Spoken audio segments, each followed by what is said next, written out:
ከለውጡ በፊት እዚህ ተገኝቼ በሶማሌ ክልል ባሉ ዞኖች ወረዳዎች ተንቀሳቅሼ ብዙ ነገር ለማየት ሞክሬያለሁ።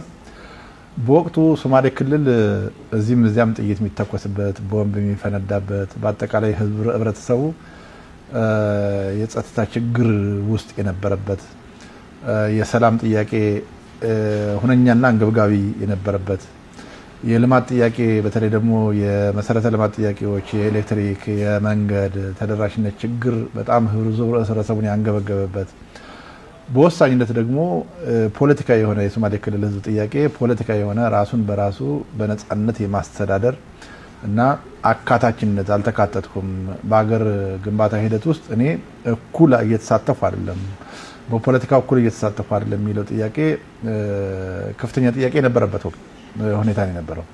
እነዚህ ጥያቄዎች ባልተመለሱበት ሁኔታ የሶማሌ ክልል አስተማማኝ ሰላም ማስፈን አልተቻለም ነበር። እኩል በመሳተፉ ክልሉን ያለማንም ጣልቃ ገብነት በራሱ በተሟላ ሁኔታ በነጻነት ማስተዳደር በመቻሉ ሶማሌ ክልል ዛሬ ለማንኛውም የኢትዮጵያ አካባቢዎች አራያ የሚሆን የሰላም ተምሳሌት የሆነበት ከየትኛውም ጫፍ ሰሞኑን እንደተመለከትነው ባለፈው መጥቼ እንደተመለከቱት አሁንም እያየው ያለውት እኔ በፊትም አሁንም ሳነጻጽረው ከዶላዶ እስከ የትኛውም ጫፍ አካባቢ መንቀሳቀስ ይቻላል።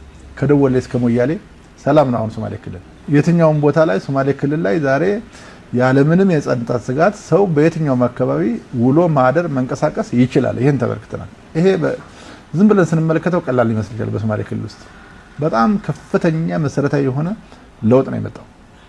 ይሄ የመጣው የሶማሌ ክልል ህዝብ ቁጭ ብሎ መክሮ ለሰላሙ በሰጠው ዋጋና ያገኘውን ፖለቲካዊ ፋይዳ በአግባቡ ተጠቅሞ ለመልማት ባሳየው ከፍተኛ ቁርጠኝነት ነው።